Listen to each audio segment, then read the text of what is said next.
Bizim ölçümüz Kur'an ve sünnet olsun. Bizim ölçümüz imamların içtihadı olsun. Bizim ölçümüz ilk sufilerin yolu olsun.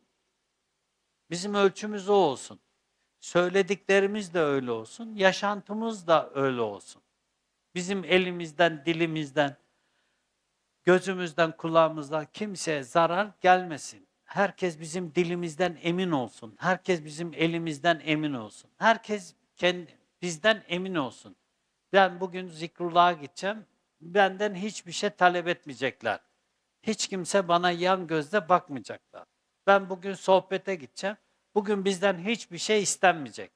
Bizim zakirimiz, bizim çavuşumuz bize tepeden bakmayacak. Bize yanlış bir kelime konuşmayacak. Bizi ayrıştırmayacak. Biz normalde hangi meslekten, hangi meşrepten olursak olalım, biz normal derviş statüsünde herkes aynı statüde hayatına devam edecek. Bizim birbirimizden bir üstünlüğümüz yok. Bizim birbirimizden bu konuda herhangi bir ayrıcalıklığımız yok. Hepimiz bu Allah'ın dergahının kuluyuz. Hepimiz buradayız. O yüzden hani Hazreti Pir'in dediği gibi toprağın altında usta da bir, çırak da bir demiş. Toprağın altında usta da bir, çırak da bir. Bizim yüzümüzden bir kardeş buradan soğumasın. Bizim yüzümüzden bir kardeş buraya mesafeli olmasın. Bizim yüzümüzden olmasın. Zakirlerimiz, çavuşlarımız bu konuda ölçülü hareket etsinler, dikkatli hareket etsinler. Bilhassa zakir kardeşler dervişlerle ticaret yapmasın. Dervişlerin ticaretlerine karışmasın. Onlarla bu noktada bir şey kar edeceğim diye onlarla bir şey yapmaya kalkmasınlar. Nefis girer işin içerisine, şeytan girer işin içerisine. Bunlardan uzak dursunlar. Dervişlerin parasından, malından, mülkünden, dervişlerin evinden, barkından uzak olsunlar. Bu konuda kendilerini dünyalıya döndürmesinler. Çünkü dünyaya dönerse bu noktada oradaki ahenk bozulur. Bir zakir dervişlere dünyalık gözüyle bakarsa ahengi bozulur. Bir çavuş etrafındaki dervişlere dünyalık gözle bakarsa dengesi bozulur, ahengi bozulur. Bir derviş etrafına dünyalık bakarsa ahengi bozulur. Aman ya ben şununla arkadaş olayım da onun arabasıyla gider geliriz. Aman ben şununla arkadaş olayım da işte onun evinde yer içerim. Veyahut ben bununla dost olayım da ondan faydalanırım. Bunlar ahengi bozar. Bunlar ahengi bozar. Bunlar dervişliği bozar. Aman şuraya gideyim de ben orada evlenirim. Ahengi bozar, dervişliği bozar. Ben oraya gideyim de işim düzelsin. Orada işi bozulur da.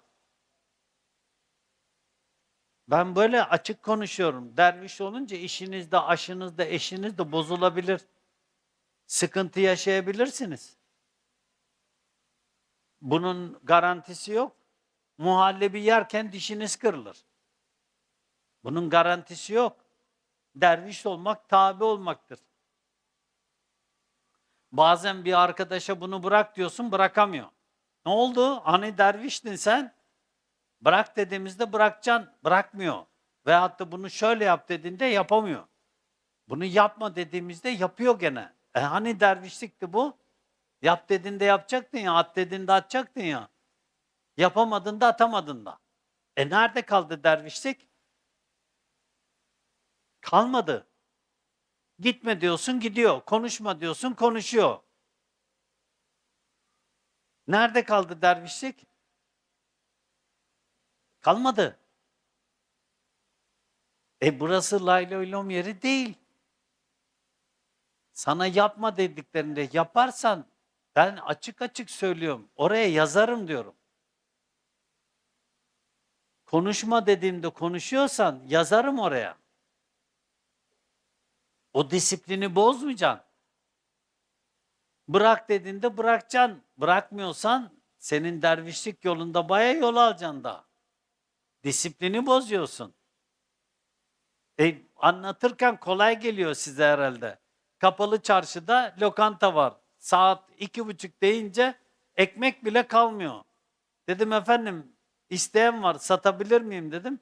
Dursun dedi. O zaman için 230 bin lira para veriyorlar. Güzel para. Bir ay sonra geldi. Yemek yedik aynı yerde. Ellerini cebine soktu. Onun bir cübbesi vardı böyle. Eski arkadaşlar bilir, iki yanında cepli. Ellerini cebine soktu, hiç unutmuyorum. Dükkana dışarıdan baktı. Sat Mustafa Efendi buraya dedi. Bir ay sonra alacak olana dedim ki dükkan satılık. 130 bin lira veriyorum dedi. Getir parayı dedi. Aldı getirdi parayı. Akşam oldu. 3 saat. Saat 3'te yemek yedik. Çıktık saat 6.30-7'ydi. Getir parayı dedim. Sattım bitti. Parayı getirdi. Kuyumcuydu. Yanındaki adamı aldı. Gittim akşama selamünaleyküm aleykümselam. Sanki onu biliyormuş gibi. Ne oldu Mustafa Efendi? Sattın mı dükkanı? Sattım efendim. Maşallah Allah mübarek etsin dedi. Ertesi güne bırakmadım dükkanı satmak için. Dervişlik bu.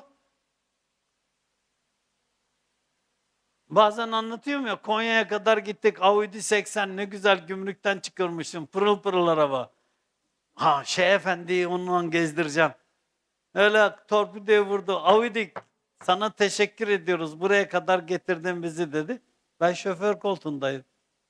Kırmızı ışıkta duruyoruz. Döndü bana. Sat Mustafa Efendi bunu dedi. Emredersiniz efendim dedim. Birisi böyle arabanın içinden bakıyor. Efendim bir şey diyebilir miyim bu arkadaşa? Dedim satılık dedim. Satılık mı hacım ya, ilgileniriz dedi Konya şivesinden. Ben çektim el freni, efendim müsaade eder misiniz? Tabii dedi. Ben indim, adamın kartını aldım. Bindim arabaya. Efendiyi bıraktım bir eve. Orada kadınların sohbeti vardı. Bıraktım oraya. Gittim adamın dükkanını buldum. Adam konfeksiyon işi yapıyor. Selamünaleyküm aleykümselam. Dedim baktır ettir ne yapıyorsan yap dedim, araba bu. Ne istiyorsun dedi. Ne yapar dedim. Hiç unutmuyorum. 7.000 kusur lira bir para söyledi. Hayırlı olsun dedim. Yalnız benim bir işim var dedi. Ne var dedi. Nevşehir'e dedim. Efendiyi bırakacağım ölsün. O dedi yanındaki kimdi dedi. Şeyhimdi dedim. Yok ya dedi. Evet dedim, filanca camide bu akşam sohbet var, sen de gel. Geldi oraya camiye. O da sohbete, zikrullah'a katıldı. Ben ertesi gün sabahleyin Efendi'yi bıraktım. Nevşehir'e. Döndüm adama telefon açtım. Gel arabanın satışını al. Efendi'ye de o gün dedim sattım efendim arabayı dedim. Sattın mı Mustafa Efendi? Sattım. Aferin oğlum. Dervişlik. At demişler atacaksın, tut demişler tutacaksın. Kur'an ve sünnetin içinde mi? Evet. Konuşma konuşmayacaksın. Bırak bırakacaksın. Yürü yürüyeceksin. Dur duracaksın. Kur'an ve sünnetin içinde mi? Evet. Başka yerde bunu böyle normalde tolerans gösterirler. Biz de dövecek değiliz adamı. Ama at dediğimde atmamış, tut dediğimde tutmamış. Git dediğimde gitmemiş, gel dediğimde gelmemiş. Yok. O. Derviş bir şey demiyorum. Ama o daha bayağı yol gidecek. Allah bizi affetsin inşallah. O yüzden yolumuz Kur'an'a, sünnete, imamların içtihadına ve ilk sufilerin disturlarına uygun olacak. Rabbim bizi onlardan eylesin.